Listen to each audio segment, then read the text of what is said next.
My name is Manjusha Singh. I am working in CPI last 20 years.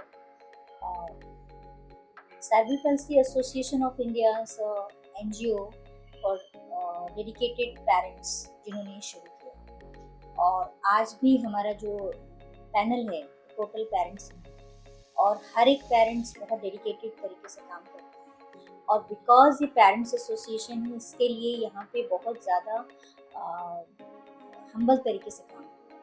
Humble तरीका मैं इसलिए कह रही हूँ बिकॉज हम जितने भी बच्चे यहाँ पर आते हैं, चाहे वो किसी भी कंडीशन में हो, किसी भी इकोनॉमिकल बैकग्राउंड से आते हों, किसी भी एज ग्रुप के हों, या किसी भी कम्युनिटी से आते हैं, हम सभी को वेलकम करते हैं। किसी भी बच्चे को किसी भी कंडीशन में हम एडमिशन के लिए ना लें। और एट प्रेजेंट हम 120 बच्चों को इन हाउस सर्विसेज दे रहे हैं, और 50 बच्चे हमारे ऐसे हैं जो आउटसाइडर हैं, जो दूसरी स्कूलों में एजुकेशन ले रहे हैं बट थेरेपीज़ के लिए हमारे ऊपर डिपेंड करते हैं। तो थेरेपीज़ बहुत इंपॉर्टेंट इन बच्चों के लिए, क्योंकि cerebral palsy, intellectually challenge, CP और ऑटिज्म, ये सारे ही बच्चों को उनका प्रॉपर डेवलपमेंट तब तक नहीं हो सकता जब तक उनको प्रॉपर थेरेपी और एजुकेशन दोनों मिलते। इसलिए हमारे पास एडमिशन का भी कोई डेट और टाइम फिक्स नहीं है। हम ऑल द टाइम ओपन है एडमिशन के लिए। क्यों? क्योंकि बच्चे को जितनी जल्दी से जल्दी उसको ट्रेनिंग पीरियड शुरू हो पाए, वो हमारी कोशिश होती है। तो हम रिजिड नहीं है कि ये हमारा कैरिकुलम है और यहाँ से यहाँ तक हम हमारा सेशन पीरियड है, ऐसा कुछ भी नहीं है। तो हम लोग बहुत अच्छी तरीके से बच्चों को देखभाल कर रहे हैं। हमारे पास बहुत अच्छी टीम है, जिसमें हमारे पास 3 फिजियोथेरेपिस्ट हैं, 2 ऑक्यूपेशन थेरेपिस्ट हैं, 2 स्पीच थेरेपिस्ट हैं, साइकोलॉजिस्ट है, डाइटिशियन है। क्योंकि हम बड़े बच्चों को मिड डे मील वगैरह भी देते हैं, तो हमें उनकी जो हेल्थ कंडीशंस हैं उनको भी ध्यान में रखना पड़ता है कि उनको हम जो मील दे रहे हैं, जो फूड दे रहे हैं, वो उनकी ग्रोथ में, उनकी डेवलपमेंट में हेल्प करे। तो इसके लिए हमें टाइम टू टाइम काउंसिल देते हैं हमारे डाइटिशियन की, और पर्सनल लेवल पे पेरेंट्स आकर के बच्चों के हेल्थ के इशू जितने हैं, हम बहुत सारे कैंप करते हैं, जिसमें ऑर्थोपेडिक कैंप बहुत इंपॉर्टेंट है। क्योंकि सेरेब्रल पल्सी बच्चों को जब आप ट्रेनिंग देना शुरू करते हैं तो उनको बहुत सारी इक्विपमेंट की ज़रूरत पड़ती है, बहुत सारे ऑपरेशंस की ज़रूरत पड़ती है। तो हमारा एक बहुत अच्छे पार्टनर हैं हमारे, ओसवाल मित्र मंडल, जो हर एक कैंप को डेडिकेट करते हैं और उनका सारा इंटायर खर्चा वो हमें प्रोवाइड करते हैं। इस तरह से हमारे साथ हेल्पिंग हैंड बहुत सारे जुड़े हुए हैं। जैसे ऑर्थोपेडिक कैंप के लिए डॉक्टर बांगा, जो नायर हॉस्पिटल के डेंटिस्ट टीम है, उन्होंने हमारे इंस्टीट्यूशन को गोद लिया है, जिसमें वो हर 6 मंथ पे, 2 मंथ पे, जैसे जैसे बच्चों की रिक्वायरमेंट होती है, डेंटल चेकअप, ओरल हेल्थ के लिए, वो हमेशा हमारे बच्चों के लिए फ्री ऑफ कॉस्ट सारी सर्विसेज प्रोवाइड करते हैं। इसी तरह health checkup camp, eye checkup camp, ये बहुत रेगुलर रूटीन बेसिस पे हम करते हैं। उसके बाद में हमारा प्रोजेक्ट, हम जो काम यहाँ पर कर रहे हैं, जो हमारा एसोसिएशन वर्क कर रहा है, उसमें केवल बच्चों का डेवलपमेंट या बच्चों की सर्विसेज ही डिपेंड नहीं करती हैं। हम होलिस्टिक लेवल पे जाते हैं, जहाँ पर हम फैमिलीज़ को भी इन्वॉल्व करते हैं।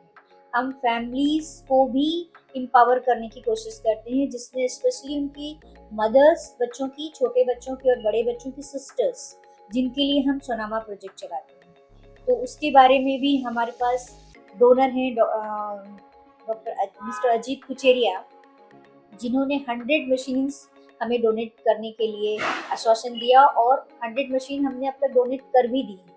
वो डोनेशन है वो ट्राइबल एरियाज़ में, जहाँ पर लोगों का अभी तक रीच नहीं हुआ है, जहाँ पर आज भी लोग कहना चाहिए कलेक्शन नहीं करते। आज अगर उन्होंने खाना खा लिया तो उन्हें नहीं मालूम कि कल क्या होगा। तो कल की चिंता ना करते हुए आज में जीते हैं। तो उनको एक अच्छी ज़िंदगी, एक अच्छी लाइफ़स्टाइल, एक हेल्दी ज़िंदगी देने के लिए ये हमारा एक प्रयास है, ख़ासकर वुमेन्स को। बिकॉज़ अगर वुमेन हेल्दी होगी तो पूरी फैमिली हेल्दी होगी। तो इसके लिए हम उनके होलिस्टिक डेवलपमेंट पे काम करते हैं, जिसमें उनको हम 3 तरह से एम्पावर करते हैं उनके हेल्थ बेनिफिट के लिए। उसके बाद में उनको हम जो काम प्रोवाइड करते हैं, जो जॉब वर्क दे रहे हैं, सैनिटरी नैपकिन सिलने का, और मशीनें हमने सेंटर्स बनाए हुए हैं। हमारे इस समय ट्राइबल एरियाज़ में 10 सेंटर काम कर रहे हैं, 5 ऑन वर्क, जिनमें सारी ट्रेनिंग मटेरियल सब हो चुका है, 5 हैं जिनमें अभी मटेरियल हमें पहुंचाना है और ट्रेनिंग देनी है। इस तरह से हमने 10 ट्रेनिंग सेंटर्स टारगेट किए हैं, जिसमें कम से कम 100 से 200 वुमेन्स को हम ट्रेनिंग और एम्पावर करने की कोशिश कर रहे हैं। जो मटेरियल उनके थ्रू सिलाया जाता है, उसका उनको सिलाई का जो पैसा मिलता है वो उनका इकोनॉमिकल एम्पावरमेंट होता है, जिससे उनकी लाइफ अच्छी सुधरती है। क्योंकि हमने इतने ट्राइबल और इतने रिमोट एरियाज में जाके काम किया है, जहाँ पर आज के टाइम पर भी उनके जो मेल वर्कर हैं, जो मेल कम्युनिटी है, वो आज भी कच्ची दारू बना रहे हैं गाँव में, और जो वुमेन्स हैं वो प्रोस्टिट्यूशन में है या फिर बहुत गलत तरीके से उनको ट्रीट किया जाता है, जो बाहरी लोग हैं। तो उन ऐसे कामों से उनको बाहर निकालने की हम कोशिश कर रहे हैं।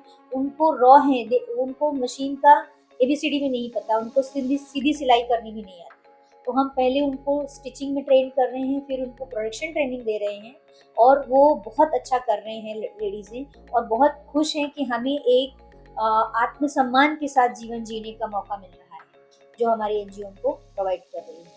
वो हमें ऐसे ट्रीट करते हैं कि जैसे जब हम वहाँ पे जाते हैं विजिट के लिए या ट्रेनिंग के लिए या कोई भी इनॉग्रेशन के लिए, तो वो कहते हैं आप हमारे लिए भगवान हैं। लेकिन हमारी कोशिश ये होती है कि हम भगवान ना बने, हम एक अच्छे इंसान बने।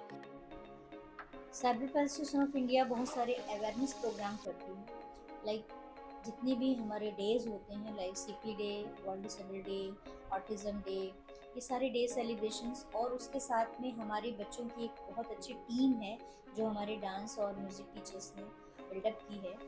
उनके साथ में हम प्रोफेशनली शो करते हैं, जो नॉर्मल कम्युनिटी के लिए शो होते हैं, जिसमें हम ये उनको बताना चाहते हैं कि इन बच्चों के पास कितना टैलेंट है, अगर उनको एक मौका दिया जाए तो बहुत कुछ कर सकते हैं। They not disable, they are different level, उनकी एबिलिटी कुछ अलग तरह की है। अब बहुत सारे लोग, जैसे बहुत सारे चैलेंजेस हैं आज भी सोसाइटी में या हमारे फैमिलीज़ में, स्पेशली मेंटली चैलेंज बच्चों को एक्सेप्ट नहीं किया जाता, बिकॉज वो ज़िंदगी में कभी प्रोडक्टिव नहीं होंगे। तो इसके लिए उनके साथ घर के फैमिली मेम्बर्स खुद बहुत गलत व्यवहार करते हैं। गलत व्यवहार इन द सेंस कि उन बच्चों को उनकी लाइफ के लिए उतना सिक्योरिटी नहीं है, उनको मेडिकल फैसिलिटीज़ नहीं है। तो इन सब के लिए हम लोग जितनी भी गवर्नमेंट की स्कीम्स हैं वो सारी चीज़ें को लागू करते हैं, लाइक निरामया हो गया, और उसके साथ में राजीव गांधी निराधार योजना है। ये क्योंकि हमारे जितने भी पेरेंट्स हैं वो बेसिकली लो इकोनॉमिकल कम्युनिटी से आते हैं, और उनमें बहुत सारे पेरेंट्स ऐसे हैं कि जो डेली बेसिस पे काम करते हैं, जिनके यहाँ पर खाने के लिए भी प्रॉब्लम्स हैं, मतलब वो अगर दोनों टाइम अच्छा खाना भी बच्चों को नहीं प्रोवाइड कर सकते। तो ऐसे पेरेंट्स को, कुछ हमारे पेरेंट्स हैं जिनको हम अभी तक राशन ड्राइव दे रहे हैं, बिकॉज इसके लिए, क्योंकि उनको अगर फैमिली में खाने की तकलीफ नहीं होगी तो वो और चीज़ों पे फोकस कर पाएंगे, वरना खाना ही एक बड़ा मुद्दा होता है कि बच्चों को अगर ठीक से खाना नहीं है तो वो बाकी चीज़ों में फोकस नहीं कर सकते। लाइफ स्किल और सोशल स्किल पे बहुत ज़्यादा ट्रेनिंग पे फोकस करते हैं। क्यों? क्योंकि जैसे जैसे बच्चा बड़ा होता जाता है वैसे वैसे सोसाइटी में चैलेंजेस आते हैं कि वो कैसे सरवाइव होगा, क्योंकि फैमिली मेम्बर में भी जब तक पेरेंट्स अलाइव हैं तब तक तो बच्चे की लाइफ है और बच्चे को केयर है। उसके बाद स्पेशली मदर के जाने के बाद कोई भी बच्चे को नहीं देखता है।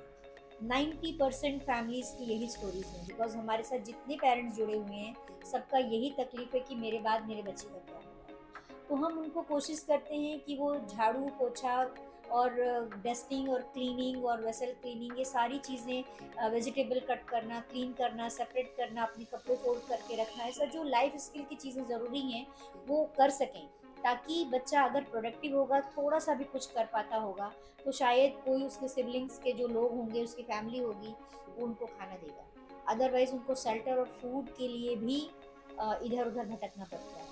कितने पेरेंट्स हैं जो सिंगल हो गए हैं, वो अब हम कह रहे हैं कि अगर हॉस्टल है तो हम बच्चों को हॉस्टल में डालें। ये हमारा एक प्रयास है कि हम इन बच्चों के लिए एक हॉस्टल खड़ा करें।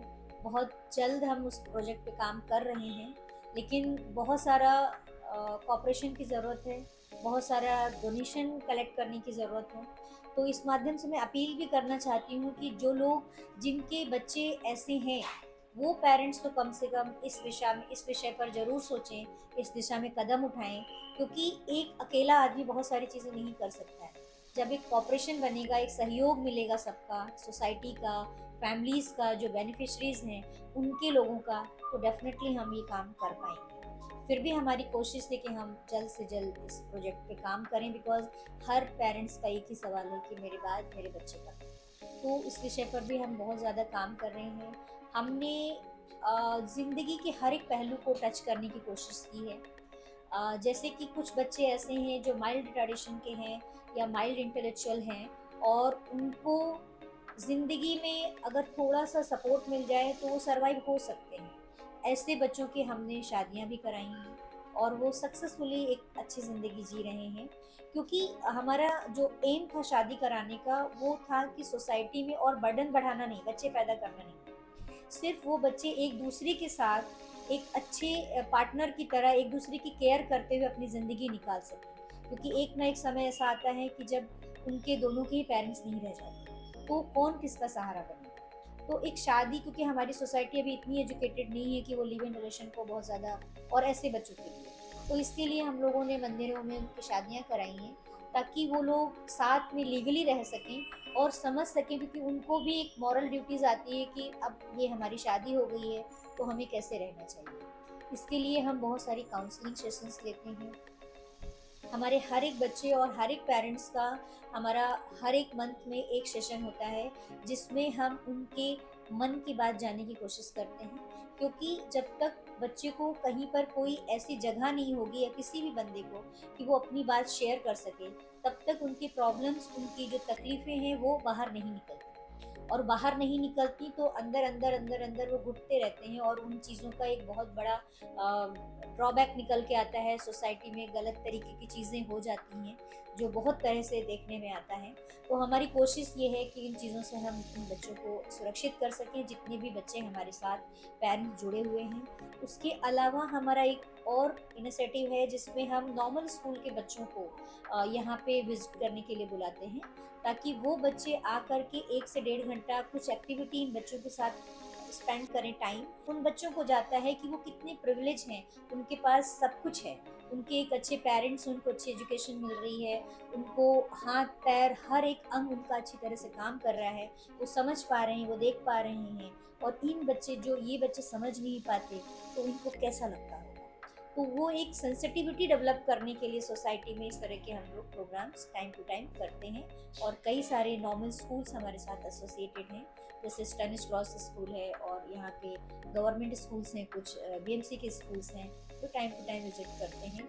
और इन बच्चों की लाइफ के लिए हमारी कोशिश होती है कि हम इनको लाइफ का वो हर मोमेंट दे सकें जो ये डिज़र्व करते हैं। जैसे अभी हम लोग एमटीडीसी रिसॉर्ट्स में हम ओवरनाइट पिकनिक के लिए लेके गए, क्योंकि बहुत से बच्चे बच्चे क्या, पेरेंट्स ऐसे हैं, इन बच्चों की वजह से वो कभी बाहर नहीं निकल पाते। तो पूरी होलिस्टिक कोशिश ये रहती है कि हम इनको ज़िंदगी के हर एक तरह की जो सुविधाएँ या जो सुख हैं या जो चीज़ें हैं जो इन्हें फ़ील होने चाहिए, वो हम कोशिश करते हैं कि हम उनको कर सकें।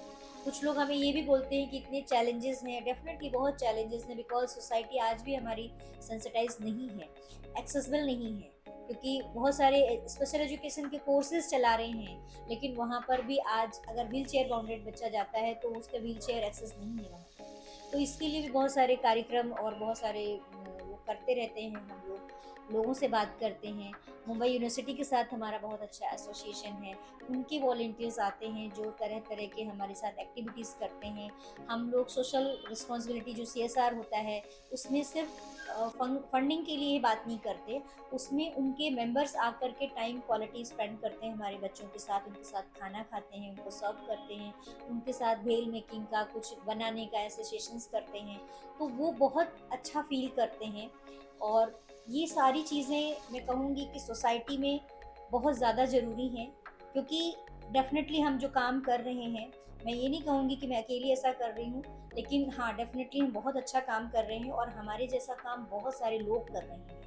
लेकिन आज भी सोसाइटी के लोगों के एप्रिसिएशन की बहुत ज़्यादा ज़रूरत है, बहुत सेंसिटिविटी की ज़रूरत है, क्योंकि जब सोसाइटी सेंसिटाइज़ होगी, तो इन बच्चों को एक्सेप्टेंस मिलेगी।